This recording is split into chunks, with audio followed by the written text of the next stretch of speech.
Hello and welcome to the British Sitcom History Podcast. You're about to listen to part 2 of our look at Only Fools and Horses, The Grandad Years, the first 3 series. If you haven't listened to part 1 yet, you should go back and check that out first because we're halfway through the discussion and we've already talked about the career of David Jason. And we're partway through looking at the specific episode, The Long Legs of the Law. That's the one we're really focusing on. But if you're already up to date, then that's no problem. Let's jump straight back into it and have a look at one of Del Boy's little idiosyncrasies.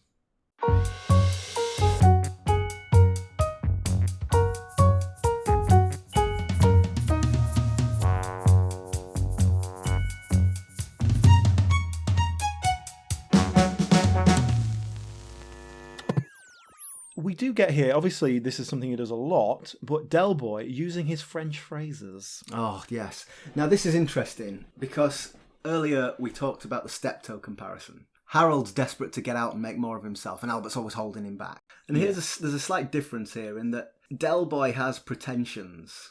Now I don't think he necessarily wants to, he doesn't want out, he's happy with his life. But the French phrases are a great little example of that pretentiousness. The fact that he always orders a ridiculous drink and it's different every episode. A Campari and pineapple, please, darling. and it's just those little affectations that would not be typical of, an East End market trader.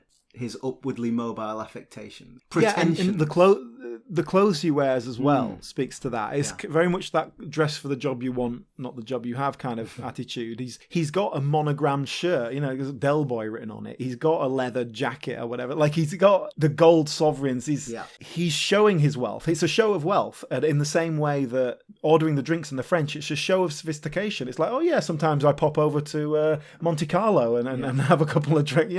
It's that kind of expression. We see this in one of the other episodes we watched. So he thinks he's got his Queen Anne sideboard, and of course it's not. But we end up with this some posh tart, as he describes him, Miranda Davenport, who's an antique dealer. And there's a big plot contrivance where they're both trying to get one over on the other. But it's really interesting to see how Del Boy interacts with this posh crumpet, because he clearly likes her. He likes the world that she's part of. He sort of knows, I think he always knows that she's trying to play him and that she's not really interested in him. Like, we're supposed to think he's a bit heartbroken, but I don't think he ever really is. But what I liked about that episode was how we see Del Boy's sort of upwardly mobile pretensions, which are so slight. The Trotters are on the bottom rung of society, and he just wants that one step up. And she's way too far. She's way too far for him. It's too much of a step, and I think he knows it from the start. I think there's an interesting line at some point where he's dressed up, he's ready to go out, and he says, "Oh, how do I look?" And Rodney says, "You look like a second-hand car salesman." And he goes, "Oh, thanks very much." Because that's good. That's Boise. Yeah, Boise is as good as it gets. Boise's a touch of class. Exactly. That is the purpose that Boise serves, really, particularly in these early series. He is just better off because he's found a trade where he makes a bit of money. He's got a better car. He's got a better house. He's got the better suit. And that's a realistic leap for Del Boy. Boise is achievable, whereas Miranda Davenport, the antique dealer, who's was born with a silver spoon in her mouth, that's not his world and never will be. And perhaps that's what Albert Steptoe realises, whereas Harold never does. But then again, you could make the same argument. Could Rodney escape that with his 2 GCEs? Maybe. Maybe. And Del Boy doesn't want him to. Del Boy wants him to, because family's important. He wants him to be part of the family business. And it's something we really see in this episode. And again, I think it's really on the nose in this episode. Yeah. In that, we get the scene later on where they end up in an argument after Del finds out Rodney is indeed going on a date with a policewoman and they're ashamed of him and everything. I mean, they pretty much say it straight out. Oh, Rodney's flying the nest. He's becoming independent. And Del Boy, as the father figure in this situation, which is exactly what he is, he has been a father to Rodney for 15 years. He doesn't want him to fly the nest, but then this is the thing with Del. It never gets to a point where it's like, oh, well, I don't want him to fly the nest, but I guess he has to. I have to cut the apron string sooner or later. It is always, what can I do to just knock him down to make sure he never has the confidence to leave? And Grandad is the same as well. Grandad is completely dependent on Del, and that's the way Del likes it. And Grandad has made his peace with that. Rodney hasn't. But I think perhaps this may be a little too psychoanalytical of these fictional characters. But if you look at Del's life, you know, his mother died, his father abandoned him, and he was left as the breadwinner and responsible for all these things. He doesn't want to be abandoned again. He wants his family close. Those things are precious to him. I don't think you're reading too much in there at all. I think that's very much in it. I think Del may even say as much in one episode. He talks about abandonment at some point. So yeah, there's definitely that into it. There's the very last episode of Series 3, or Christmas special of Series 3, where Reg Trotter, their dad, turns up and tries to sort of put a wedge through the family. And I that's a nice one, because that's the only time we ever see their dad. But you get enough there to kind of, it really does help you sympathise with Del Boy a lot more. You see where he's coming from, and you see within that episode that Dad's a ne'er-do-well, and he's without spoiling the whole episode, he's up to no good. He's trying to separate the family so that he can benefit. You got any money, Rodney? I'll give you my last fiver this morning. Dad? You know I'm skint. Well, why didn't you nip Del for a few quid? I can't ask Del for money after what's happened. No, I don't suppose you can. Rodney could. But what you see there is the guy who's playing Reg. He's doing a Del Boy impression. You're seeing, oh look, this is why Del Boy is the way he is. He's a Jack the Lad, etc., etc. But I mean, charm's the word I keep coming back to. Del Boy doesn't just have more charm than Reg. He has heart. He has love for his family. Whereas Reg is only out for himself, Del is out for the family. And whilst sometimes Rodney might chafe against that, Del Boy is not trying to get one over on Rodney. He is trying to look after him. And I think that speaks to what we were saying earlier about Del Boy's character in general. Del Boy would try and diddle you for 80 pence off of a £10 bill. But if you came to him and said, like, oh, I've broken my leg, I'm not going to be able to work, he'd pay your rent for you. He'd find some way to sort you out. Like, he'd help you out if you're his mate, if you're part of the community. And so that's why he gets away with the, nickel and diming people, because he's cheeky Del. But, he'll see you right. Yeah. And he has got heart. Yeah. And that's obviously the crucial element of the character. So Rodney goes on this date and brings her home. Yeah, I know, like, Rodney really is a plonker. He really is a plonker. Still, he's brought her home with him. He's done what? What's he trying to do to me? Quick, Granddad, hide things. What things? Well, everything, innit? He must know that the flat is full of stuff that is at very least a bit dodgy. If not nicked, then it's, no duty's been paid or whatever. Yeah. So why does he do it? But this is the power, of course, of being horny and just wanting to get your end away. Yes, very true, very true. I mean, why would you bring back a woman to that flat anyway when your brother and your granddad are just there in the front room? Yeah, it's hardly a love nest, is it? But yes, so he brings back this lady policewoman, and she's, she doesn't sort of immediately go, what's all this gear, but she seems to be like in on the date. She wants to be there. Yeah, she seems to like Rodney. Del Boy goes into panic mode. And this, if anything, this is a bit more David Jason than we usually see. It's not smooth and charming Del. It's slightly panicked and desperate Del. Yeah. But obviously, it's funny to see our character out of sorts. And Rodney just doesn't seem to get the danger that he's putting them in. He's given her a watch, a hooky watch. He's given her hooky gin. And Granddad's walking around with a tyre in his hand.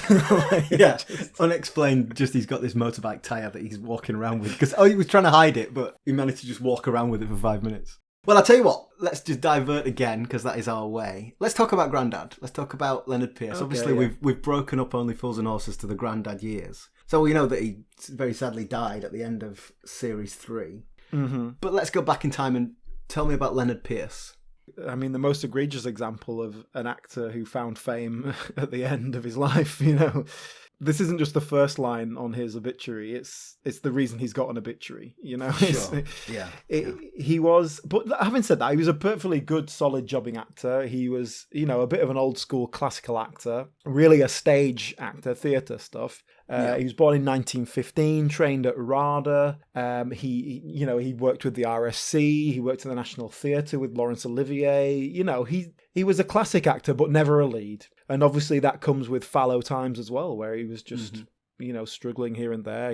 He'd actually worked in rep with David Jason way back in the 60s at some point. How much older than David Jason was he then? 25 years. Okay, all right. Well, no, it's not okay, is it? Because he's his granddad, not his dad. Yeah. Well, he's playing like 10 years older than than he actually is. He's supposed to be in his 70s, I think. I don't think it's ever specifically said. But there's mention of him gun running during the Spanish Civil War in 1936. But yeah, so Leonard Pierce, by this point in his career, he was ready to retire, really. You know, he's in his mid-60s, suffering a bit from physical health. He'd been a heavy smoker all his life, as you can probably tell from the voice. You know, I think he'd been a heavy drinker at one point. I think he'd kind of knocked that on the head, but that had been a problem for a while, all that sort of classic actor stuff. And then just got picked up for this role. They needed an old man who could look kind of grimy, but is still a good actor. And this was it. This was his last few years of his career and gave him much more notoriety and fame than he'd ever had before. What do you think is the point of Grandad then in this character? Again, and I know I keep making this comparison to Steptoe, but clearly in that you've got the two characters working together. And I think they do map onto Del Boy and Rodney well. So what does Grandad bring to the dynamic? Having your granddad living with you is typical of a working class lifestyle. It's another dependent on Del. It's a reason why Del has to go out and earn a living. Yeah, it builds that family bond. And, you know, in terms of comedy, his function is pretty deadpan, and he'll drop in these... He's not the comedy character, but then he'll drop in a deadpan line that gets a massive laugh right at the end of the scene. He has a good line in anecdotes, doesn't he? Sort of tells his rambly stories.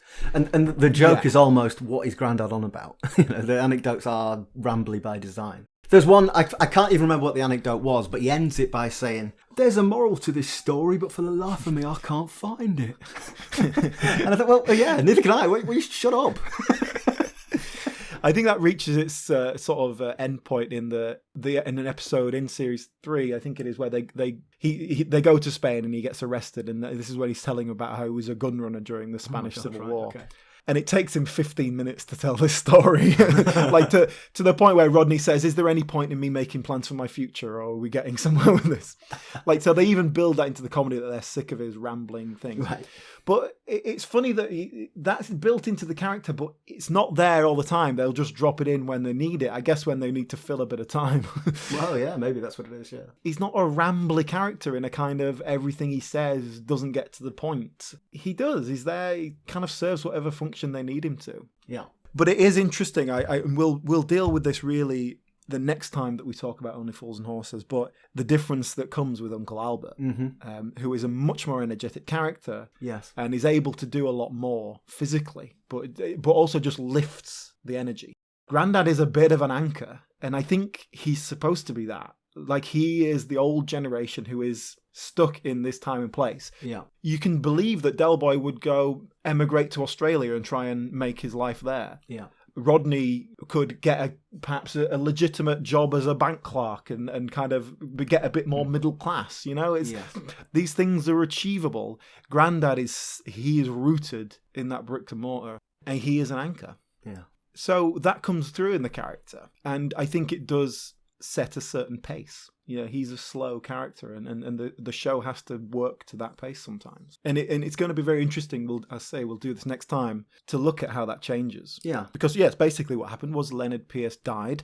They were filming Series 4. They just started filming the exterior location stuff. They'd done like a couple of days of filming, and he had a heart attack, was in hospital for a few days, and then died.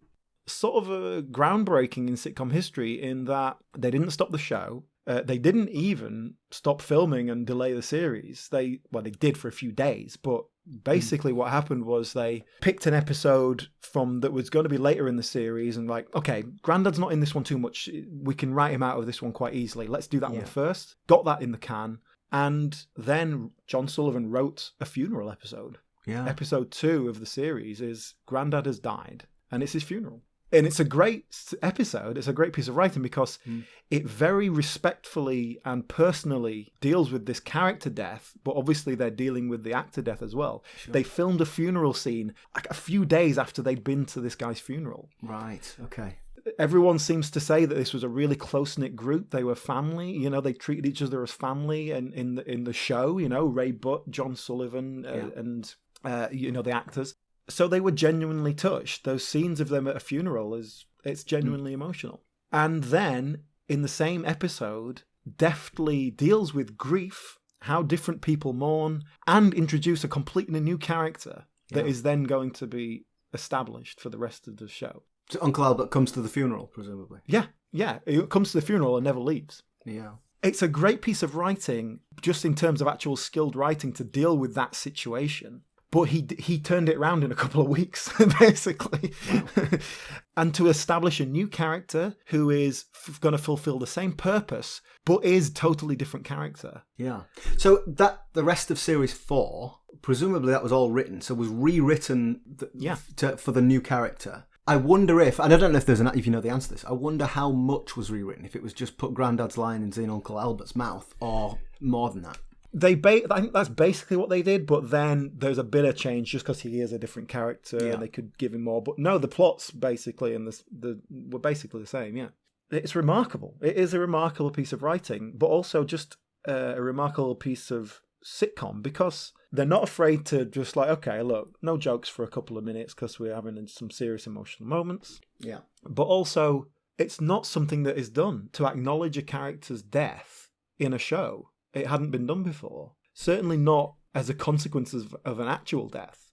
If an actor died, you might write them out in some delicate way or replace the actor. They didn't want to replace the actor because they had, it was too raw, it was too personal. But the show must go on, I suppose. There didn't seem to be any talk of just, well, let's just knock it on the head, let's not do it. So let's go back to our episode, I suppose. Sure. The Del Boy panicking. He has all these hooky watches and he's trying to hide them and he thinks he's got away with it. He thinks he's managed to hide all of these watches so she hasn't seen them. But then he realises Rodney's given one to her. Yes, and that's Panic Station. So Del Boy comes up with a very clever ruse to throw a drink all over her watch. It's all a bit clumsy, but it works fine. And this is, again, this is physical comedy. It's not exactly, falling on the ground, but it's really nice stuff. And I think Nicholas Lyndhurst does a pretty solid job in all this as well. It's not someone I associate with physical comedy exactly, but his gangly frame just lends itself to a sort of humour. I think Nicholas Lyndhurst does good physical business. I think, just not pratfalls, not physical comedy in that sense, that big stuff. But yeah, just the way he walks, he looks a bit dopey, the way he pulls faces, he uses his frame well. Yeah. I think I heard something him saying in an interview, like he was modelling after someone he knew, like some lad who he just never seemed to know what to do with his hands. And like that was his kind of starting point for the physicality. It's like you can really see that. Right. Yeah, it's just like his arms are too long, his suit sleeves are always a bit too short and all that, and he just sort of looks gangly. It works. It all lends itself to this physical comedy. Well, why don't we look? We're talking about Nicholas Lyndhurst, so why don't we complete our three main actors here and let's go a bit of background. Now, obviously, Nicholas Lyndhurst significantly younger than David Jason, but I feel like I know more about what he'd done before than about what David Jason had done before. Butterflies is the thing that I think of his pre-Only Fools and Horses career, but you give me the full chapter and verse, fill us in. Yeah, I mean, that's certainly what he was known for at the time, but he was a child actor. He was acting when he was a young kid. He was in an adaptation of Prince and the Pauper in 1976, I think it was, playing the lead, the Prince and the Pauper. I found the seal and used it, not knowing what it was. Used it? How so? Be not afraid. How did you use the Great Seal of England? To crack nuts.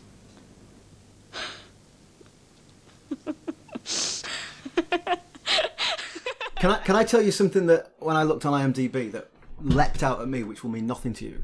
He was in an adaptation of Heidi. I remember this being on children's television when I was a kid. I mean, he's certainly a good, solid child actor from what I've seen. I've watched a few clips of him doing stuff. Very sturdy actor. It's weird because you can tell it's him, It's like his little face. He's still... Yeah. But, I think he hit that point where he was 13 and then he was, already, 6'2" or whatever. And it was like, you can't really play little kids. He ain't the child actor anymore. He had that awkward kind of gangly face. But then he just embraced it. And really, its kind of breakthrough in that sense was Going Straight, the sequel to Porridge. Okay. In which Fletcher comes out of prison and he has a teenage son, a 16-year-old son or whatever he's supposed to be, played by Nicholas Lyndhurst.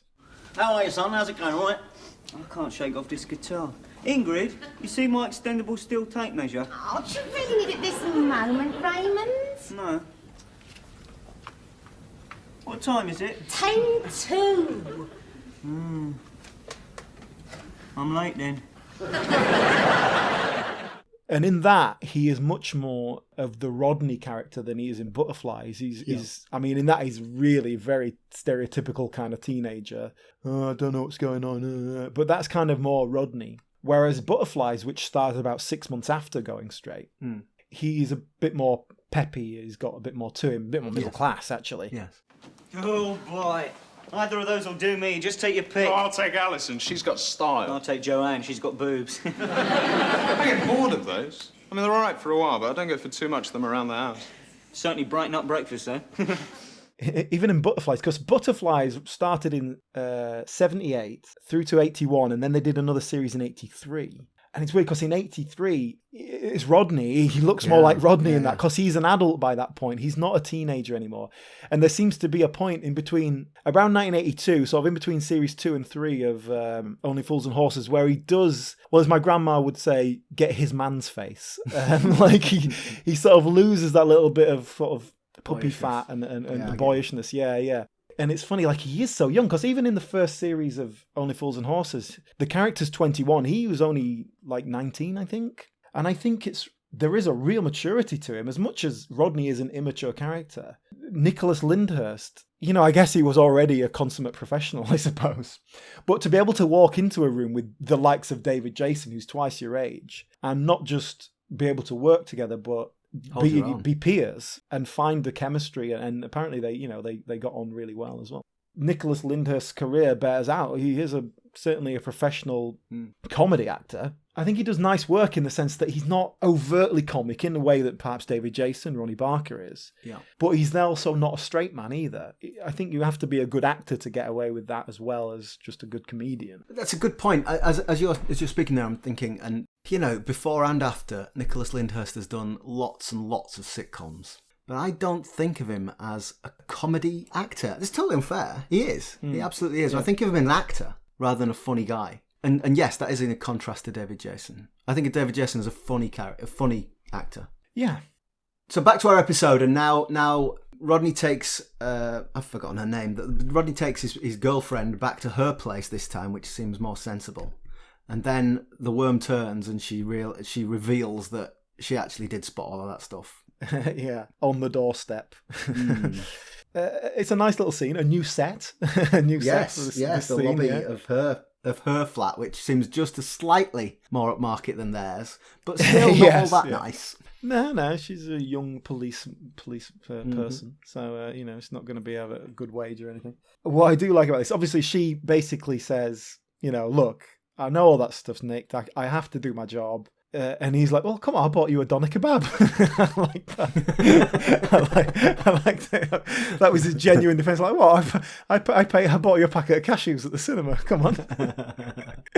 And she's like, all right, look, I'll give you 24 hours to clean it out. And whether she realises that the consequences of that is they're going to have to get rid of everything. Yes. I don't know. So now the conceit is that they've got to get rid of everything in the flat that's nicked in the next 24 hours, which is a lot more comprehensive removal than she might have thought. Well, yeah, because it's not just a couple of boxes. Del Boy says, like, half of this stuff's nicked and half of it isn't. I've forgotten what's what. So they just have to clear the flat. But yeah, but even before that, I do like how she says all this to Rodney, and she's like, okay, look, I'll give you 24 hours notice. And then he still goes, could murder a coffee. He still thinks he might be in there. Oh, you plonker. The optimism of youth. We have a quite an interesting cut here from that scene where he's leaving her and he's talking to himself as if he's going to, how am I going to explain this to Del? Oh, well, look, we've still got 24 hours. Cut to Del choking him, which is an unusual televisual cut in sitcom. It's like the timing of that doesn't work to the live audience because Nicholas Lyndhurst has to walk onto the other set, get into place, and Del Boy puts his hands on his thing and go, okay, action. The comedy comes from the timing of the jump cut, and that's not going to happen. Yeah, it doesn't work as a live performance, and that's not something you see a lot of in sitcom. Even when you like in Fawlty Towers, they really edited that down a lot to help the timing. Yes. The live timing is still there. That jumped out at me just as an unusual example. It's not something you see very often. And then we just have this little kind of epilogue scene of them clearing out the flat. And that's it. That's our episode. Yeah, it's a good example. It's a nice example of where they brush up against the world outside their world.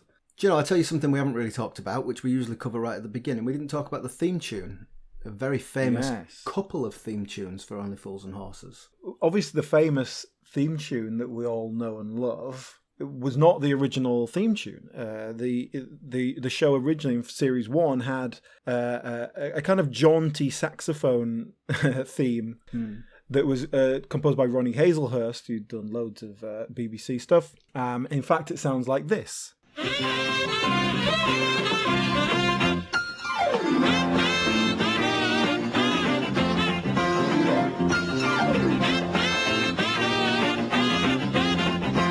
And it's weird because it doesn't really fit with the tone of the show. It's a bit too jaunty.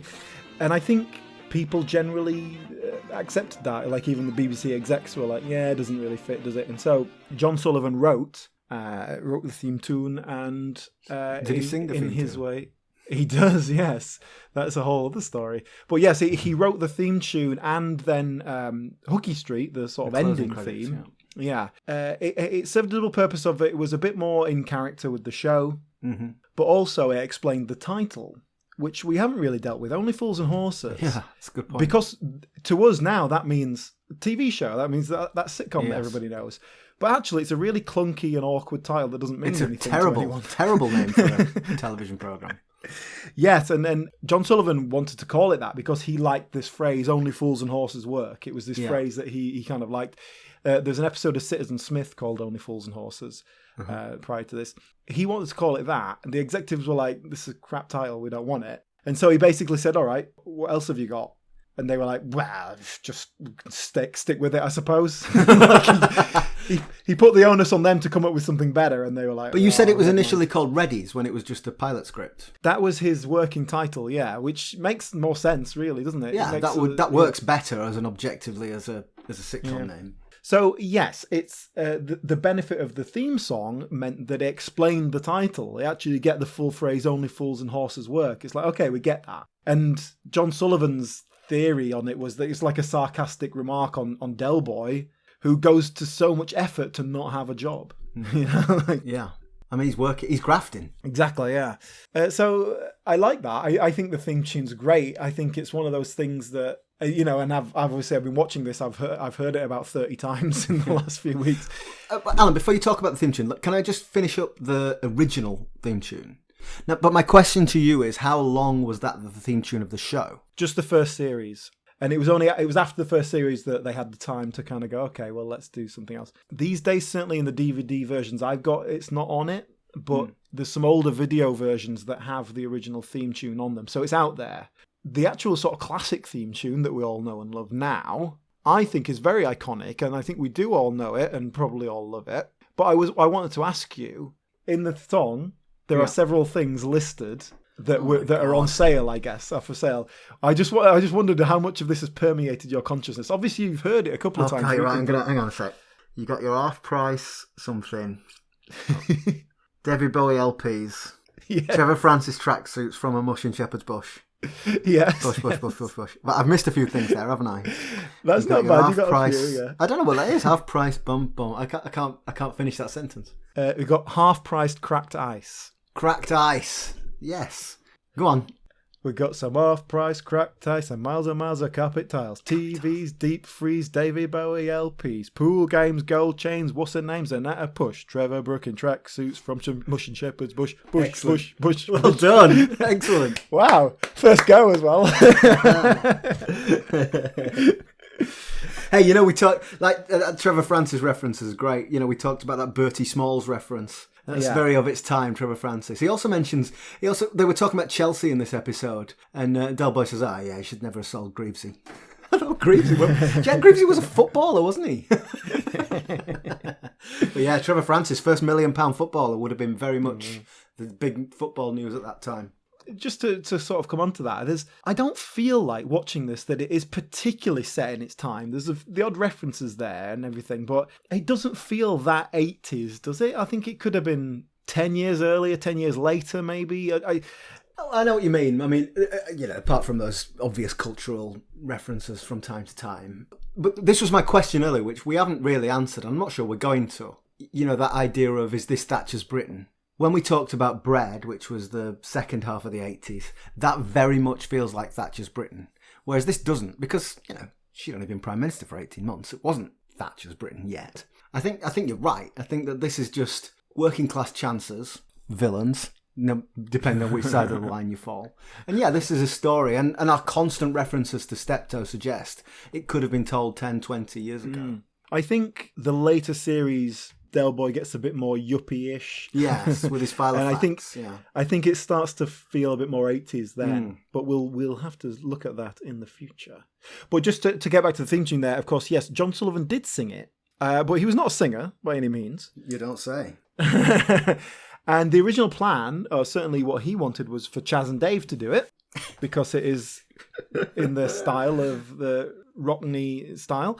There's a Johnny Spate connection there, isn't there? Because Chaz and Dave did the theme tune till Death Us Do Part. No, what was the sequel to Till Death Us Do Part? In Sickness and Health. In Sickness and in Health, I said I do.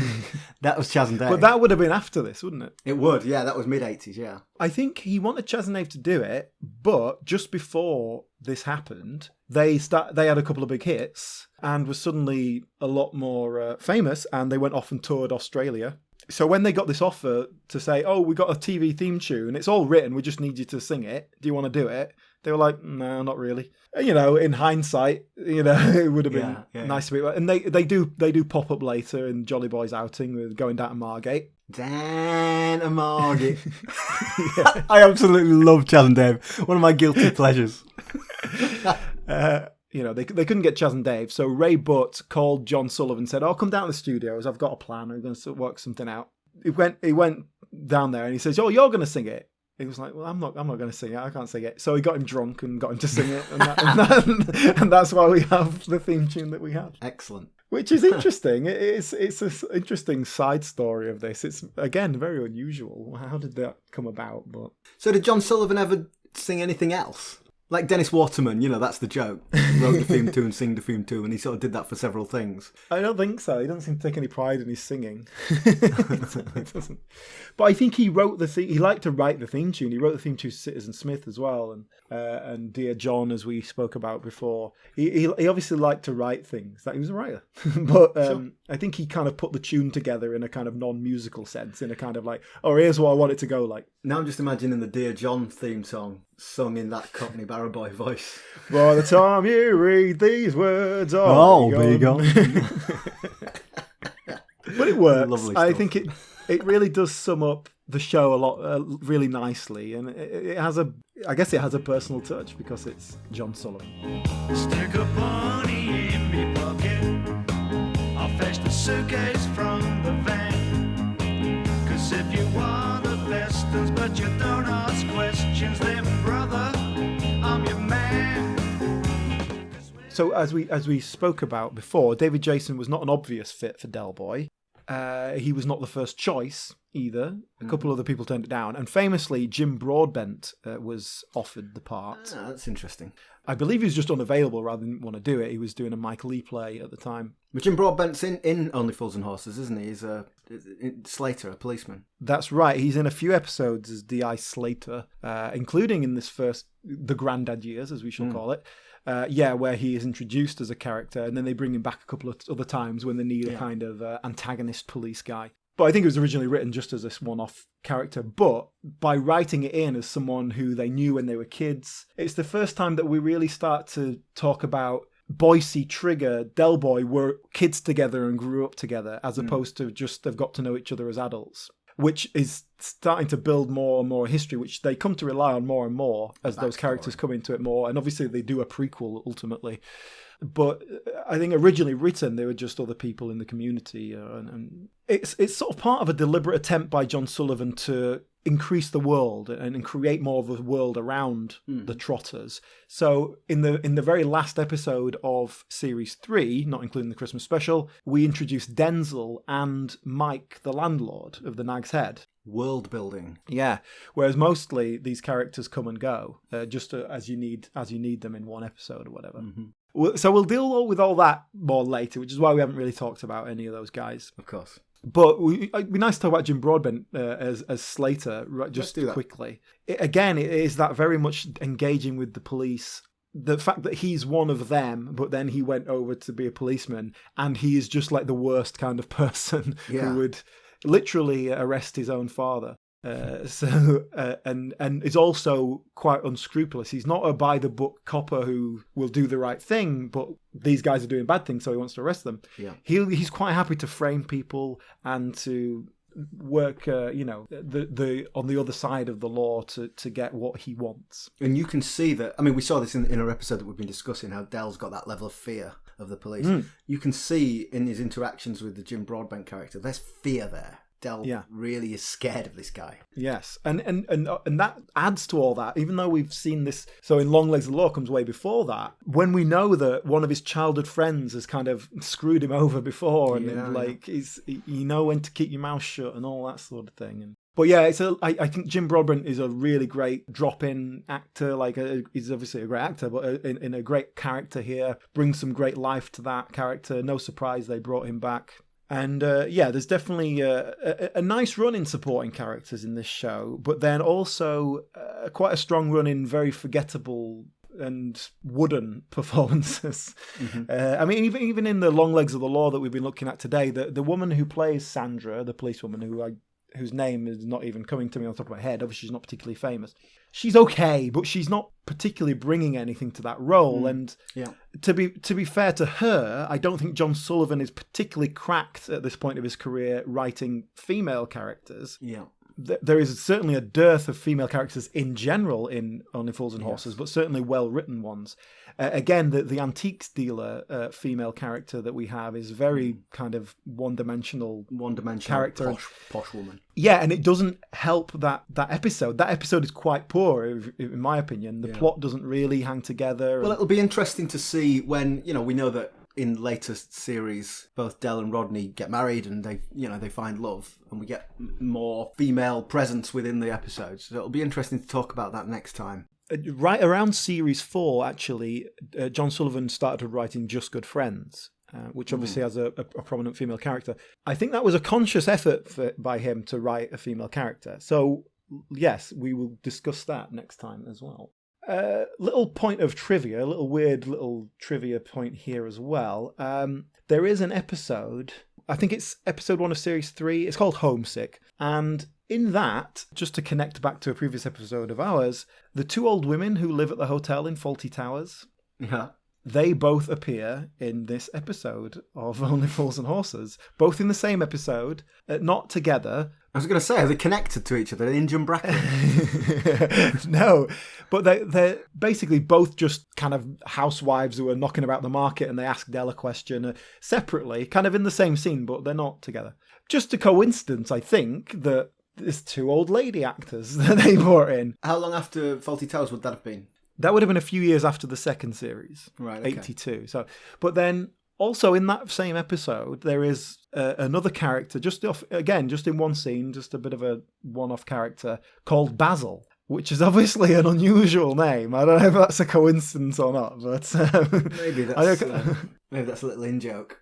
Yeah, I don't know. I couldn't quite tell. Maybe it wasn't scripted as Basil and they changed the name when they got the actors together. Maybe. Well, shall we summarise our thoughts on Only Fools and Horses, the Grandad years then? And it's obviously impossible, as we've said, it's impossible to look at this without our knowledge of the later years as well. Yeah. But for me, it was really interesting to look back at these 6 episodes across those first 3 series. As I said before, none of which were familiar to me. I'm not going to say I've never seen them, but I didn't remember them. It was great to watch the interaction between these characters. And ultimately, it's funny. There's a lot of gags. There's a lot of well-written dialogue. When Grandad's ill, Rodney says, we should take him to Lord's. Del Boy says, he don't even like cricket. It's just a funny joke. It's lovely stuff. But, you know, like I said before, it was interesting watching this with analytical eyes. They are villains. Del Boy is a criminal. There's no two ways about it. But ultimately, he's got heart, and that charm does win us over. And that's why we hold those characters in such affection, I think. Always when I like a sitcom, and usually when these are classic sitcoms, it's the writing and acting. That's what sells it. And obviously you've got other elements here. There's a great bit of set design and all that. But I think if the writing is solid and has some proper character-driven stuff, it gives it more than just, oh, this is going to be a bit of fun for half an hour. It gives it a bit of depth. And then if you have the actors who can portray that, but perhaps if you have that writing, you need the actors to portray that because otherwise it just doesn't work. So I think that this has those ingredients. There's no doubt about it. I got the box set of Only Fools and Horses and watched it all probably 5 years ago or something. But before that, my knowledge of Only Fools and Horses was what I'd seen when I was growing up, which was the later years. Yeah. And it'll be interesting to go back to them in the future. But I think by that point, and especially with my kind of natural contrarian attitude, it is just like, oh, this is this crap old sitcom that everyone thinks is great. And it's not. Yeah. It's just some old men running around in Batman costumes. And obviously you go back to these first series, and yeah, it is really good stuff. It's great. It is funny. Del Boy falling through the bar. It's funny. I've seen it 1,000 times, and so it is funny. It's still funny, but it is just a really good pratfall, and that is okay. That's enough in that moment. But yeah, I think it is certainly deserving of its place in sitcom, and it will be interesting to see if it devolves or if it grows as it gets older. I quite like that we're breaking this up into this bit, because I also think that this is a little bit raw and kind of unformed still in these first few series. I think John Sullivan is still finding his feet, and he's starting to write for the actors. Yeah. So it'll be interesting to see how all that shapes up, which we will do in another time, perhaps next series. I've got one last thing to finish us off. Mm-hmm. It's a quiz. Oh my God. This terrific. Is a silly quiz. You know I love a quiz. No, this is a silly little thing. The quiz is called Del or No Del. Okay. You see what I've done there? It's very clever. I like it. So basically, I've got some quotes from the show, and you have to just tell me, is it Del what said it, or is it not Del what said it? Plume de ma tante, Rodney. Plume de ma tante. Well, I've tried not to make it too obvious. Okay, so I'll read you out some lines. Go on. And you tell me, is it Del? You know what? It's only E-Type Jaguars and Sebastian Co. that make me feel proud to be British these days. You know what? You sent me a clip, and I watched this yesterday, and it was Boise that said that. Yes, that is correct. So no doubt. Okay. It's at moments like this I wish I carried an emergency capsule of Brute around with me. You see, I don't think of Del Boy as a brute guy. I think that's Rodney, isn't it? No Del. That was Del. Oh. I believe that's when his ex-girlfriend turns up and he's like suddenly caught up. I see. I'd have thought of Del as an Old Spice guy. Okay, what about this one? Look at that view, eh? On a clear day, you can see the ground. No Del. That's Grandad, isn't it? No, that was Rodney, but it wasn't Del. Well done. But yeah, he's moaning about living in a tower block. Okay. A losing streak is like joining the Moonies. Easy to get into, but a bark to get out of. I think that's Del. That is Trigger. Oh, wow. I'm afraid. In the episode where it has the poker game in it, quite a well-known episode. That's the mentality of your spoon-fed student type. They walk round all day with Steve Bilko written on the t-shirt, spouting about humanity. When it comes to a fight over a torn fiver, they make Genghis Khan look like a pacifist. Yeah, that's Del. That must be Del. That is Del talking about Rodney, of course. Yeah. Interesting, though, didn't really talk about that, but Rodney in the first series is a lot more sort of Citizen Smith kind of on, kind of, it's certainly in his dress as well, and yes, he becomes a bit more of a proto Del, I'm going to get into the business kind of thing later on. There is a bit of character development with Rodney, which works really naturally as a kind of Rodney's development, because he's at that age. That just comes with like, what are you writing, and how is it working with this story, and you just develop as you go along. Yeah. Let's see what else I've got here. Oh dear, what's up with you? You look like you've had a promise from a liar. I don't get that. I'm going to say Del, because he does sometimes say some odd things. Yeah, it's Boise again. I think Boise's the most Del-like character in terms of the way he speaks. Do you know, here's a quote I wrote down from the Long Legs of the Law episode. Del Boy says, he's talking about Rodney when he's annoyed with him, he says, one day I'll smack him in the mouth. And Grandad says, yeah, if you can find it. I thought, what does that mean? You can find his mouth, it's right there. Does that mean he's like talking out the side of his face? Or, it didn't make any sense to me. There's a couple of times where I thought, is that some East End patois that I don't get? There's definitely a few little slang words that I'm not quite sure what he's going on about there. Okay, what about this one? It's a well-known fact that 90% of all foreign tourists come from abroad. I'd say no Del. I think that's Grandad. That's Del. Oh, man. I'm not very good at this. No. Okay. You know that rich bird what he's been seeing lately? Her with the nose? Well, she's just given the old Evo. Is that... See, I think that's Grandad as well. That's Grandad, yes. Oh, thank you. Good. Okay, one more. I'm not a poet. I can't do all that lovey-dovey stuff. I feel things, but when I try to say them, they always come out Wally-ish. See, Wally is the word. Del calls Rodney a Wally all the time. Yeah. So is that right? No, I think that is Del. That's Del owning his Wally-ishness. That is indeed Del. In an Yes. episode where he is falling in love with a lady, which he does a few times. Mm-hmm. Yes, that's it. You did all right there, I think. Maybe. Don't patronise half of me. them. Yes, that is the early years, the Grandad years of Only Fools and Horses. Done. Stamp. Kushti.